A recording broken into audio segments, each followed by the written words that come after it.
Radhe Radhe. Hello everyone, let's begin with the new episode. आपसे request है कि मैं इस चैनल को सब्सक्राइब कीजिए, लाइक कीजिए और शेयर कीजिए। So let's start it. हमारा उस एक साल के बच्चे के गले पर किस करते हुए प्यार से बोली, हाय मेरा कुची कुची को पूरी सब्जी, तो रो क्यों रहा है? हमने हैंडसम से चेहरे को क्यों बिगाड़ने की कोशिश कर रहा है? वह अपने गालों से उसके गालों को रगड़ने लगी। दृष्टि हाथ बांधकर अमायरा को घूरते हुए बोली, अगर तुम्हें याद ना हो तो मैं तुम्हें याद दिला दूं। उसका नाम कृष है, कोई कुची पुची सब्जी पूड़ी नहीं। तुम उसे बिगाड़ रही हो। तुम्हारी तरह वो भी पूरी तरह से बिगड़ा हुआ है। वो सिर्फ उसी के गोद में जाता है जो केवल हैंडसम और खूबसूरत होता है, वरना कृष किसी की तरफ देखता भी नहीं है। अमायरा मुंह बनाकर बोली, हाँ तो उसे किसी और को देखने की क्या जरूरत है? मेरा बेटा हैंडसम है तो उसे सिर्फ हैंडसम लोगों के पास ही जाना चाहिए। दृष्टि अपने माथे को रगड़ने लगी। वो खुद से बड़बड़ाई, तुम्हारे पास रही तो मैं पागल हो जाऊंगी। बाय द वे, एक बात मेरी कान खोलकर सुन लो। हमारे बगल वाले घर में फिर से कोई शिफ्ट हो रहा है। अगर तुमने इस बार उस सबको भूत बनकर डरा कर या मार पीट कर भगाया तो मुझसे बुरा कोई नहीं होगा। पिछली बार वाला पड़ोसी अभी भी हॉस्पिटल में पड़ा हुआ है। इस बार जो कोई भी आएगा उसके साथ तुम कोई शैतानी नहीं करोगी। अमायरा को गुस्सा तो आया, मगर फिर वह मुस्कुराते हुए बोली, मैं कहाँ किसी को परेशान करती हूँ। मैं पिछले पड़ोसी की गलती थी। वह हैंडसम नहीं था, वह टकलू नहीं कहीं का, वह मेरा पड़ोसी बनने के लायक नहीं था। अगर लोग मुझसे पूछते कि मेरा पड़ोसी क्या है तो मैं क्या कहती? वह टकलू और बदसूरत है। दृष्टि आखिरी बार वार्निंग देती है, मैं बोल रही हूँ तुम पड़ोसियों के साथ कुछ नहीं करोगी। इतना कहते हुए चली गई। उसके जाती अमायरा कृष को गालों को सहलाकर बोली, बेबी किसी की बात मत सुनो। अगर वह हैंडसम नहीं हुआ ना तो हम उसे भगा देंगे। अगर हैंडसम हुआ तो मैं उसे तुम्हारे नैनी डैडी बना दूंगी। सोचो, अगर वह अमीर हुआ तो रोज हमें चॉकलेट लाकर दे सकता है। इतना कहकर उसने अपने होठों पर जीभ फेरी और कृष भी बिल्कुल वैसे ही करता है। दोनों लालची बंदर लग रहे थे। उसके बाद हमारा आसपास देखती है, वहाँ कोई नहीं था। वह जल्दी से कृष को लेकर ऊपर रूम में भाग जाती है। वह जैसे रूम में जाती है, वहाँ पर 3-4 बच्चे कृष की उम्र के थे। वे सभी 1 साल के थे, पर सभी बहुत ही ज्यादा हैंडसम और क्यूट लगते थे। मगर एक बच्चा सबसे अलग था। वह बेहद शांति से आंखें बंद करके लेटा था। उसके पिकाचू वाली ड्रेस पहनी थी। वहाँ पर एक लड़की मौजूद थी जिसने नैनी के कपड़े पहने थे। वह लगातार तीनों बच्चों की देखभाल कर रही थी, मुस्कुरा रही थी। यह देखकर अमायरा को चिढ़ होने लगती है। वह अपनी कमर पर हाथ रखकर मन ही मन बड़बड़ाती है, देखो तो जरा मेरे हैंडसम बेटे को कैसे घूर रही है। मैं कोई भी खतरा मोल नहीं ले सकती। क्या पता मेरी हैंडसम बेटे पर नजर लगा दे या फिर उससे प्यार कर बैठे। ना ना ना ना, मैं इसे अपनी बहू नहीं बना सकती। यह कितनी ज्यादा बड़ी है और मेरे बेटे के हैंडसम फेस के मुकाबले ये खूबसूरत भी नहीं है, इसलिए एक हैंडसम नैनी बेस्ट है। यह सोचते हुए वह उसे खुद पर गर्व होता है। वह जल्दी से कृष को बेड पर बैठाकर उस लड़की को घूरते हुए बोली, अब तुम जा सकती हो और मेरे बेटे को घूरना बंद करो। अमायरा की जलन भरी आवाज सुनकर वह नैनी हंसने लगी और वहां से भाग जाती है। अमायरा बेड पर बैठ जाती है। कृष भी बेड पर बैठा हुआ था क्योंकि सभी बच्चे 1 साल के थे। बस एक को छोड़कर सभी काफी ज्यादा एक्टिव थे। अमायरा सभी बच्चों को देखते हुए, जिसके पिकाचू वाले कपड़े पहने थे, उसे जबरदस्ती उठाते हुए बोली, त्रांश उठो, पिका पिका उठो उठो। तुम कैसे सो सकते हो? तुम्हें पता है हमारे पड़ोसी में फिर से कोई आने वाला है। मुझे चिंता हो रही है और तुम घोड़े बेचकर कैसे सोच सकते हो? उठो। उस बच्चे का नाम त्रांश था। वह एकदम से अपनी आंखें खोलता है। उसकी आंखें गहरी नीली थी। उसकी हिप्नोटाइजिंग आंखें देखकर कोई भी हिप्नोटाइज हो सकता था। वह लगातार अमायरा को घूर रहा था, जैसे बोलना चाह रहा हो कि मुझे सोने दो, मगर अमायरा उसे जबरदस्ती उठाकर बैठा देती है। अब सभी बच्चे उसके सामने बैठे हुए थे।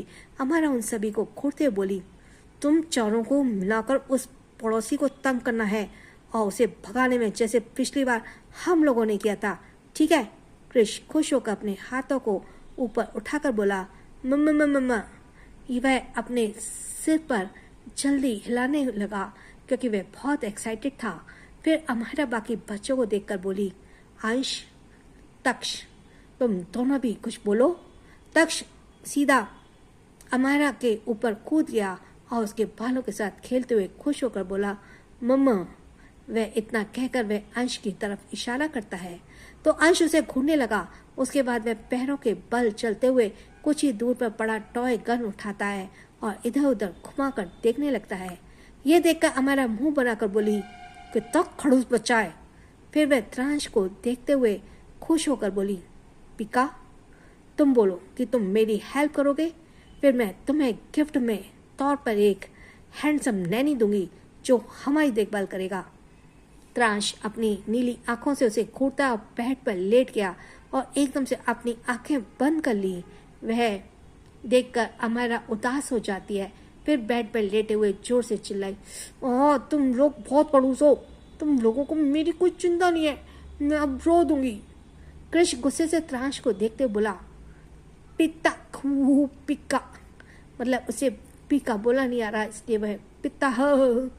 त्रांश उसे अपनी नीली आंखों से घूरता है और फिर अपनी आंखों बंद कर लेता है और खुद के सिकुड़ कर लेट जाता है। केवल त्रांश की ही आंखें ब्लू थी, बाकी तीनों बच्चों की आंखें ब्लैक थी और त्रांश सबसे कमजोर था, ऐसा डॉक्टर का मानना था। तक्ष ने तो अंश को सीधा मार दिया था। अंश उसे बहुत गुस्से में था तो तक्ष अगले ही पल रोने लगा। यह देखकर अमायरा मुंह बनाकर बोली, अपने भाई को क्यों रुलाया? अब मैं तुम्हारे मिल्क में 20% GST लगाऊंगी। क्रिश की कुछ समझ ही नहीं आया मगर वह हंसने लगा। फिर जीभ निकालकर अंश को चढ़ाने लगा। शाम हो जाती है। अमायरा जिस विला में रह रही थी उसके बगल वाले विला में सामने कई सारी कारें खड़ी थी। वहां पर किसी का सामान शिफ्ट हो रहा था। दृष्टि भी बाहर खड़ी थी। उसने एक नजर विला के अंदर देखा, फिर उसने सामने खड़े 27 साल के हैंडसम लड़के को देखते हुए बोली, अलर्ट रहना, वे लड़की बहुत चालाक है, कब तुम्हें तुम्हारे ही घर से परेशान करके निकाल देगी, पता ही नहीं चलेगा। निशांत, पड़ोसी का नाम निशांत है। निशांत हंसते हुए बोला, वो लोग कमजोर होंगे जो एक लड़की से डर कर भाग गए, पर निशांत कोई कमजोर आदमी नहीं है। मेरे साथ तो मेरा दोस्त भी है जो साक्षात एक राक्षस है। उसे तो देखते ही वह लड़की भाग जाएगी। यह देखकर दृष्टि मुस्कुराते हुए बोली, ये तो वक्त ही बताएगा, तुम मेरे रिश्तेदार लगते हो, बस इसलिए एक बार वार्निंग दी, बाकी तुम जानो। इतना कहते ही वह चली गई। निशांत उसे इग्नोर कर देता है। सारा सामान शिफ्ट जल्दी हो गया और रात भी हो चुकी थी। तभी उस घर के बाहर एक ब्लैक कलर की थार आकर गाड़ी रुकी। अंधेरे में वह थार ठीक से नजर नहीं आ रही थी। ड्राइविंग सीट का दरवाजा खुला और एक हट्टा कट्टा लड़का बाहर आया। वो अपनी जेब में हाथ डालकर खड़ा था और उसकी आंखों पर गॉगल्स थे। उसे ब्लैक शर्ट के ऊपर ब्लैक कलर की लेदर जैकेट पहन रखी थी और डेनिम जीन्स पहनी थी और पैरों में बूट। वह दूर से बहुत हैंडसम लग रहा था पर उसका चेहरा साफ दिख नहीं पा रहा था। उसका ऑरा डेंजरस था। वह एक कदम आगे बढ़कर विला की तरफ जाने लगा जहाँ निशांत शिफ्ट हुआ था। ठीक उसी वक्त एक और परछाई निशांत के घर की तरफ जाने लगी। जो लड़का विला के अंदर जा रहा था उसकी नजरें काफी तेज थी। उसने तुरंत उस परछाई को देख लिया और अपनी जगह पर रुक गया। वह परछाई सफेद कलर के कपड़े पहने हुए थी। उसके बाल खुले हुए थे। वह धीरे धीरे विला के अंदर चली जाती है। वह लड़के की भौएं ऊपर हो गई। उसकी पर्सनैलिटी से साफ पता चल रहा था वह उसकी उम्र लगभग 24-25 साल होगी, मगर वह अपनी उम्र से काफी छोटा लगता था और मर्दाना भी था, पर उसकी लंबाई का कोई मुकाबला नहीं था। वहीं निशांत अपने रूम में आराम से लेटा था और फोन में एक भूतिया मूवी देख रहा था। तभी उसके रूम का दरवाज़ा खुला और धीरे धीरे एक परछाई अंदर आई। उसने वाइट कलर का गाउन पहना था, उसके चेहरे पर मेकअप था। उसने अपने एक हाथ से कैंडल पकड़ी हुई थी जिसमें उसका भूतिया चेहरा बहुत डरावना लग रहा था। उसके साथ ही उसने एक हाथ से गोद में एक बच्चे को लिया था। उसने भी वाइट कपड़े पहने हुए थे और उसका पूरा चेहरा सफ़ेद रंग का था। वह कोई और नहीं बल्कि अमायरा और क्रिश थी। अमायरा धीरे धीरे निशान की तरफ बढ़ती है और बहुत ही डरावनी आवाज़ में कहती है, लगता है तुम्हें भूतिया पिक्चर बहुत पसंद है। अब असल जिंदगी में भूत को भी देख लो। निशांत हड़बड़ाते बोला, ये आवाज़ कहाँ से आ रही है? मूवी में तो अभी भूत ही नहीं आया। अमायरा मोमबत्ती को उसकी तरफ करते हुए डरावनी हंसी हंसकर बोली, मूवी में नहीं आया पर असल जिंदगी में आ गया है। अब मैं तुम्हें खाऊंगी। मेरा बच्चा बहुत भूखा है, मैं भी भूखी हूँ। हमें खून चाहिए, हमें खून चाहिए। निशांत जो मूवी में खोया हुआ था अचानक ही सामने की तरफ देखकर चौंक जाता है। जब उसने सामने उन दो भूतों को देखा तो गड़बड़ाते हुए हड़बड़ाते हुए जोर जोर से चिल्लाया, बचाओ बचाओ बचाओ। निशांत गिरते पड़ते रूम से भाग गया और हॉल में सोफे के पीछे चिपक गया। तभी अमायरा आती हुई इधर उधर देखती डरावनी आवाज में बोली, मेरी आत्मा यहाँ भटक रही है।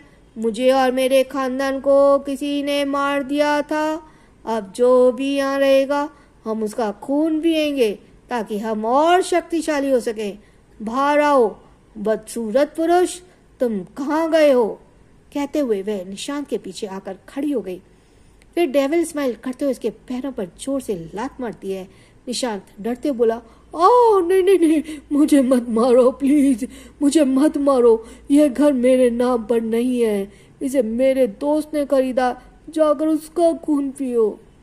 निशांत ने अपनी आंखों और कान दोनों बंद कर लिए और वह काफी घबराया हुआ था। वह अपनी आंखें खोलने की हिम्मत नहीं कर पा रहा था। ठीक उसी वक्त कोई अमायरा के पीछे आकर खड़ा हो गया, लेकिन अमायरा को इसका अंदाजा नहीं था। वह निशांत को डराने में लगी हुई थी। अचानक से अपने आसपास ठंडी सांस पड़ रही थी तो वह खुद ही डर गई। उसकी गर्दन पर वो घबराते हुए सोचने लगी, कहीं सच में इस घर में भूत तो नहीं है? अभी तक तो कोई नहीं था, पर इतनी ठंड क्यों लग रही है यहाँ? वह धीरे धीरे पीछे की तरफ पलटी, लेकिन पीछे खड़े इंसान को देखते ही वह डरते हुए चिल्लाई। उसका पैर गलती से निशांत के पैरों से टकरा गया और वह अनबैलेंस होकर पीछे की तरफ गिरने लगी, लेकिन उस इंसान ने एकदम से अपनी मजबूत भाव में उसकी कमर को पकड़कर उसे गिरने से बचा लिया। अमायरा का शरीर सीधा उस लड़के के सीने से टकराया और उसे अजीब सी महक आई। उसने वह खोती जा रही थी। उसने एकदम से अपने सिर को ऊपर किया। ठीक उसी वक्त उस लड़के ने भी अपने सिर को नीचे किया। दोनों की नाक आपस में टकरा गई। अमायरा को उसका पूरा चेहरा तो नहीं दिख रहा था, लेकिन उसकी नीली और हिप्नोटाइज आंखें देखकर वह जैसे पागल हो गई। उसका दिल जोर से धड़कने लगा था। उसने आसपास जैसे गिटार बजने लगे थे। उसके कानों में अपने एक ही धुन बजने लगी, दिल करे चूचे चूचे चूचे चूचे चे।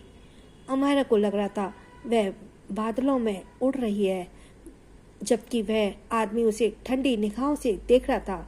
तभी कृष घबराते हुए बोला, मम्मा भूत।